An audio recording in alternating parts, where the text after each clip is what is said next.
Hello friends, welcome to Creative Medicine.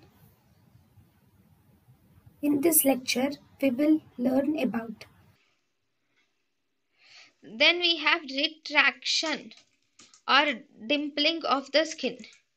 Retraction or dimpling of the skin. This retraction or dimpling of the skin mainly occurs due to the involvement of Cooper's ligament. Involvement of Cooper's ligament leads to retraction of skin or dimpling of the skin.